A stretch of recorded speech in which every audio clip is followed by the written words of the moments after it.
नमस्कार विद्यार्थियों। बीए प्रथम वर्ष के प्रथम पेपर भक्ति काव्य पुस्तक के अंतर्गत हम कबीर की साखियों का अध्ययन कर रहे थे। इसी क्रम में आज हम कबीर के शब्द में आए उनके पदों का अध्ययन करेंगे, उनकी व्याख्या करेंगे, उन्हें समझने का प्रयास करेंगे। एक अचंभो देखा रे भाई, ठाड़ा सिंह चरावे गाई। पहले पूत पीछे भई माई, चेला के गुरु लागे पाई। जल की मछली तरवरी ब्याई, कूता को ले गई बिलाई। बैलही डारी गोनी घर आई, घोरे चढ़ी भैंस चरावन जाई। तली करी शाखा ऊपरी करी मूल, बहुत भांति जड़ लागे फूल। कहे कबीर या पद को बूझे, ताको तीनों त्रिभुवन सूझे। प्रस्तुत जो पद्यांश है वो कबीरदास द्वारा रचित शब्द से लिया गया है। यह पद उलटबासी शैली में लिखा गया है।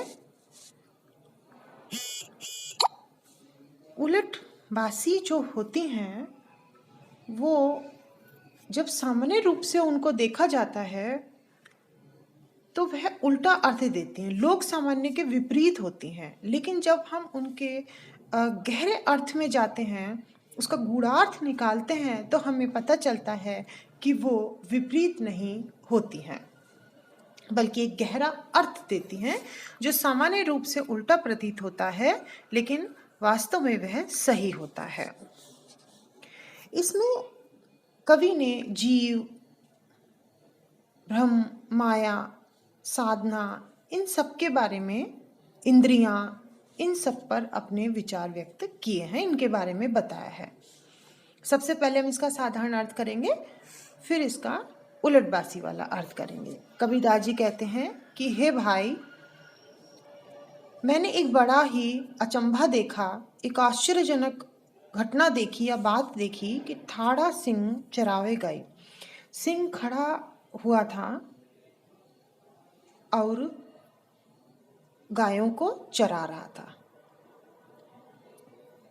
ऐसे तो बहुत ही अजीब आश्चर्यजनक बात लगती है ये, और है भी, क्योंकि सिंह तो गायों का शिकार करता है, उन्हें खा जाता है, लेकिन यहाँ तो वही उनका पालनहार हो रहा है। वो खड़ा है और गायें चर रही हैं। पहले पूत पीछे भई माई, पहले पुत्र पैदा हुआ और फिर उसके बाद में उसकी माता आई। चेला के गुरु लागे पाई, गुरु के पैर चेले को पड़ने चाहिए, लेकिन यहाँ उल्टा हो रहा है। यहाँ जो शिष्य है वो उसके पैर गुरु लग रहा है। जल की मछली तरवरी ब्याई, कूता को ले गई बिलाई। जो जल में रहने वाली मछली थी उसने पेड़ के ऊपर चढ़ करके और फिर बच्चे को जन्म दिया। घोड़े कुत्ता को ले गई बुलाई, और जो बिल्ली है वो कुत्ते को उठा करके ले गई। बैले डारी गोनी घर आई, और जो वो गोनी होती है, जो सामान भरने की पीछे गाड़ी होती है, वो बैल को गिरा करके खुद ही आ गई। घोड़े चढ़ी भैंस चरावन जाई, और घोड़े पर चढ़ करके भैंस चरने के लिए जा रही है। तली करी शाखा ऊपरी करी मूल, ऐसा मैंने वृक्ष देखा जिसकी शाखाएं तो जल में जड़ जमीन में है, पाताल में है, और जिसकी जो जड़ है वो ऊपर है, और उस जड़ में बहुत सारे फूल लग रहे हैं। कहे कबीर या पद को बूझे, ताको तीनों त्रिभुवन सूझे। कबीरदास जी कहते हैं जो इस पद का अर्थ बता दे, उसे स्पष्ट कर दे, उसे तीनों लोकों का ज्ञान प्राप्त हो जाएगा। यह उलटबासी है, और इसका दूसरा जो अर्थ है वो अब हम स्पष्ट करेंगे। कबीरदास जी बताना चाहते हैं जो सिंह है वो आत्मा का प्रतीक है, या हम कहें कि ज्ञान का प्रतीक है, और जो गाय है वो इंद्रियों का प्रतीक है। तो जो ज्ञान होता है उसी के द्वारा इंद्रियों का संचालन होता है। तो ज्ञान किसका संचालन कर रहा है? इंद्रियों का। पहले पुत्र अर्थात जीव, और जब जीव जन्म लेता है तो उसके बाद में उसके अंदर माया, मोह, ये सारी भावनाएं आ जाती हैं। तो जो यहाँ पर पुत्र कहा है वो जीव का प्रतीक है और माता जो है वो माया का प्रतीक है। तो पहले पुत्र का जन्म हुआ था, जीव प्रकट हुआ और उसके बाद में फिर उसके मन में ये माया, मोह, ये सब भाव आने लगे और यही माता के रूप हैं, माता का प्रतीक है।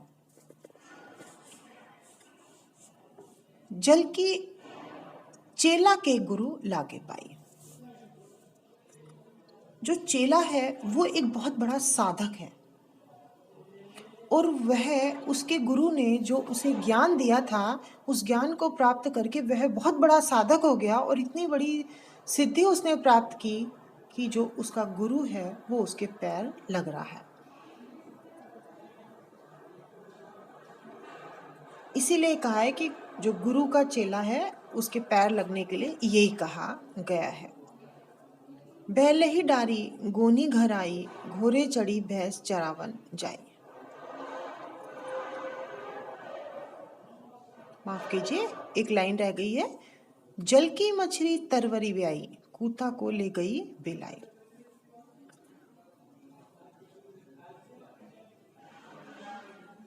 जो मछली है जो जल में रहती है तो मछलियां कुंडलिनी का प्रतीक है और ये जो कुंडलिनी है जब साधक होता है तो इस कुंडलिनी को जागृत करता है और शून्य शिखर तक ले जाता है और वहां उसे परमानुभूति, परम आनंद की अनुभूति होती है। तो मछली प्रतीक हो गई कुंडलिनी का और वहां जाकर के आनंद की अनुभूति होना, परम आनंद प्राप्त करना, यह है बच्चे को जन्म देना। कुत्ते को पकड़ करके बिल्ली का ले जाना अर्थात ये है कि जो साधक है, जो आत्मा है बिल्ली, उसने क्या किया, माया को और जो अहंकार है उसको नष्ट कर दिया है। बैल को छोड़कर गोनी का घर आना, इसका मतलब क्या हुआ कि जो यह जीव है इसने आत्मा को छोड़ दिया और वह अपने घर आने का मतलब परमात्मा के अंदर वो मिल गई, क्योंकि आत्मा का घर क्या है, मूल रूप से परमात्मा ही है, वो वहीं से ही आई है और अंत में उसे वहीं मिल जाना है।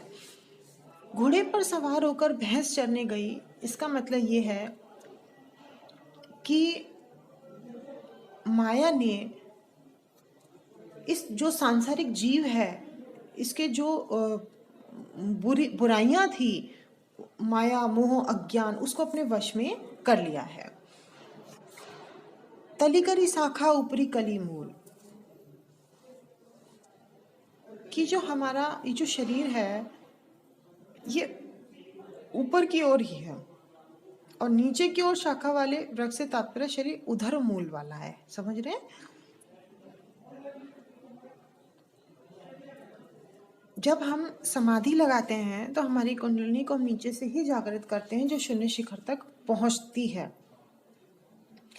और फल लगने का तात्पर्य यहाँ है, यहाँ पर ज्ञान के फल लगते हैं। कहे कबीर या पद को बूझे, ताको तीन ही त्रिभुवन सूझे। कबीरदास जी कहते हैं जो इस पद का अर्थ समझता है वो तीनों लोगों का ज्ञान करने वाला है।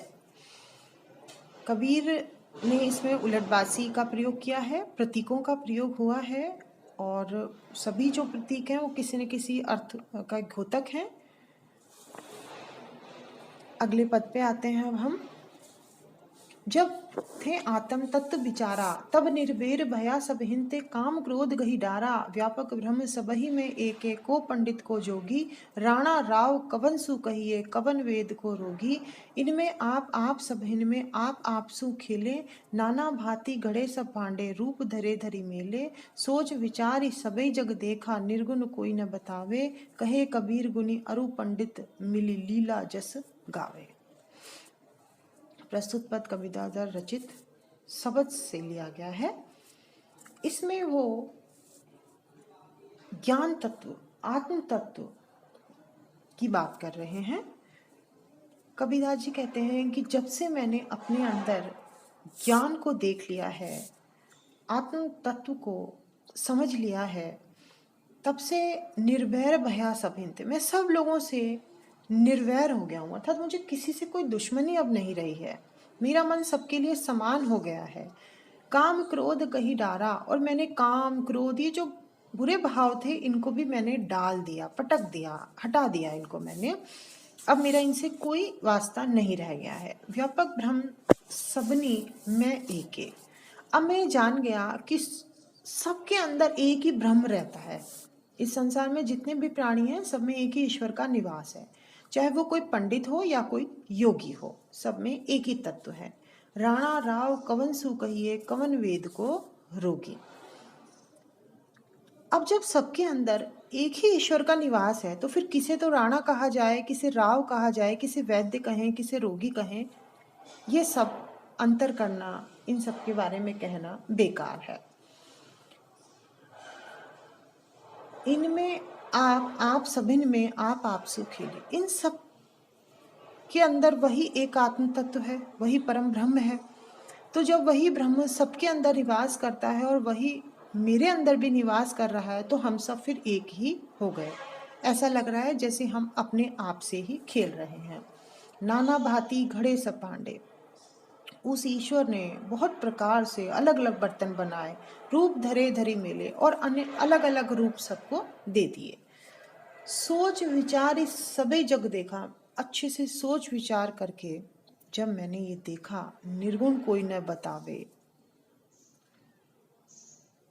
लेकिन कोई भी उस निर्गुण ब्रह्म के बारे में नहीं बता सका। मैंने सबसे पूछा, खूब देखा, समझा, लेकिन किसी भी प्रकार से मुझे उस निर्गुण के बारे में पता नहीं लग पाया।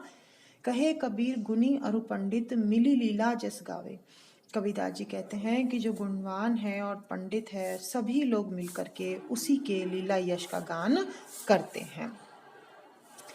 प्रस्तुत पद में कबीरदास जी ये बताना चाहते हैं कि सबके हृदय में, इस संसार के कण कण में एक ही ईश्वर का निवास है और उसके अलावा कुछ नहीं है। इसीलिए किसी में भी किसी भी प्रकार का भेद करना व्यर्थ है।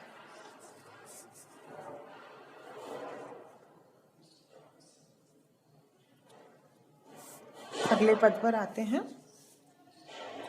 देखिए, इनमें जो कबीर की भाषा है वो सद्धुक्कड़ी भाषा है, क्योंकि उसमें सभी तरह के शब्दों का प्रयोग हुआ है। भिन्न भिन्न भाषाओं के शब्द, बोलियों के शब्द इसमें आ गए हैं, और बहुत ही सरल भाषा के अंदर सरल शब्दों का प्रयोग करते हुए वो अपनी बात को स्पष्ट करते हैं। कबीर की यह एक बहुत बड़ी विशेषता है। कबीर कहीं तो गूढ़ से गूढ़ पद भी लिखते हैं, तो कहीं बहुत आम भाषा के शब्द लिखते हैं। निर्गुण और सगुण को लेकर के तो वो यही बात कहते हैं कि निर्गुण सरगुण ते परे, तहाँ हमारो राम। अब हम अगले पद पे आते हैं। दे मन बोरा, अब तो जरे बरे बनी आवे, लीनो हाथ सिंधोरा, होई निसंक मगन होई नाचे, लोभ मोह भ्रम छाड़े, सूरा कहाँ मरन ते डर पे, सती न संचय फांडे। लोक वेद कुल की मर्यादा, इहे गला में फांसी, आधा चली करी पाछे फिरी होई जगत में हासी। यह संसार सकल है मैला, राम कहे ते सूचा, कहे कबीर नाव नहीं छाड़ो, गिरत पड़त चढ़ी ऊंचा।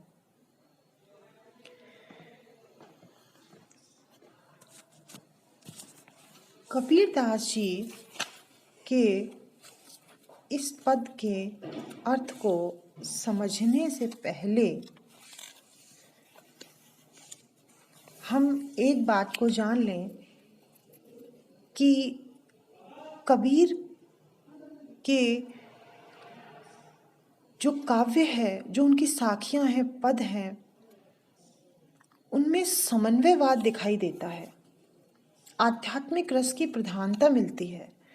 वो कवि तो हैं, लेकिन कवि से ज़्यादा वो एक उच्च कोटि के साधक हैं, एक क्रांतिदर्शी हैं, एक अग्रदूत हैं। इसीलिए इनके काव्य में गुरु महिमा, संत महिमा, योगाभ्यास, भक्तों की महिमा, सत्य वचन, माया का निरूपण, नाम सुमिरन की महिमा, सत्संगति, कुसंगति की हानियाँ, साधु की महिमा, इन सब का चित्रण किया गया है। इसीलिए कहते हैं कि 1000 वर्षों के इतिहास में भी कबीर जैसा व्यक्तित्व लेकर कोई उत्पन्न नहीं हुआ। रामकुमार वर्मा ने ऐसा कहा है। इस पद की व्याख्या हम अपने अगले व्याख्यान में करेंगे। तब तक के लिए धन्यवाद।